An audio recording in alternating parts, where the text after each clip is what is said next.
মা কান্দে না মা ও মা এরকম কান দিলে কাম কখন করবো পরে মালিকায় ফসল মারবো কান্দে না তুমি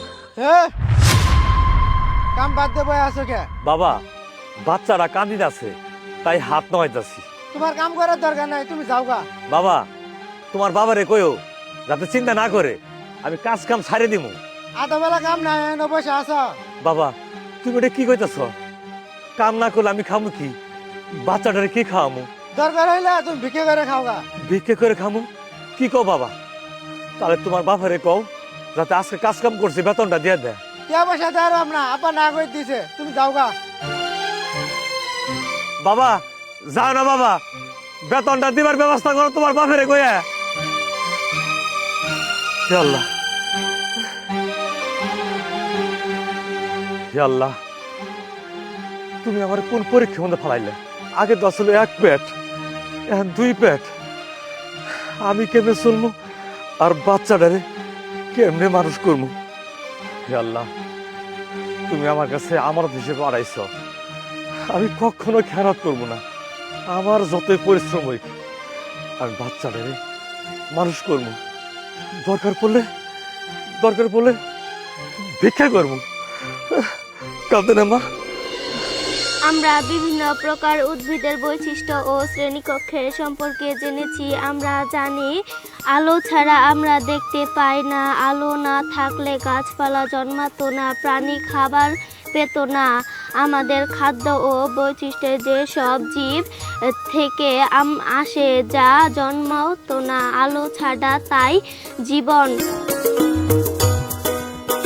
মা পায়েল, আব্বা তুমি আইছো? আব্বা মা তুমি এখন স্কুলে যাও নাই? আব্বা স্কুলে কেমনে যামু? স্কুলে 3 মাসের বেতন বাকি, স্যার বলছে 3 মাসের বেতন নিয়ে তারপরে স্কুলে যাইতে, নাহলে স্কুলে ঢুকতে দিব না। 3 মাসের বেতন বাকি? কয় টাকা মা? আব্বা 3 মাসে যত মন দিলে তত টাকা হয়, আমি আর স্কুলে যাব না। না মা, এ কথা কয় না মা, তোমার স্কুলে যাইতে হবো। দেখো না মা, আমি সারাদিন ভিক্ষে করি তোমার লাগাই তো। তুমি লেখাপড়া করে মানুষের মতো মানুষ হবা, একটা বড় চাকরি করবা, তারপর তোমারও দুঃখ থাকবো না, তোমার বাবা আর ভিক্ষা করবো না, তোমার স্কুলে যাইতেই হবো। না আব্বা, আমি আর লেখাপড়া করবো না, আমি তোমার সাথে রাস্তা রাস্তা যাই ভিক্ষা করবো। তোমার কষ্ট আমার দেখতে মনে চাই না। মা কেউ কিছু তোমার কইলে তুমি ভাঙে পড়ো না। এদেশের যারা বড় বড় চাকরি করে অফিসার হয়েছে তারা যায় ধগা গরিব ঘর থেকে লেখাপড়া করে অফিসার হয়েছে।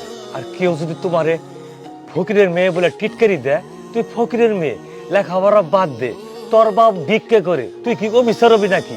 তখন তুমি মুখের মধ্যে উত্তর দিবা, আমার বাপ ফকির থাই, আমার বাপ আমার লেখাপড়া করাবো, আমি বড় চাকরি করবো, একথা কবা। মা তুমি পারবা না? চুপ করে আসো কে? জবাব দাও। মা তুই ছাড়া আমার 3 কুলে কেউ নাই। তুই যখন বাবা করে ডাকস তখন আমার পরনটা জুড়াই যা। আমি একমাত্র কার জন্য কষ্ট করতেছি?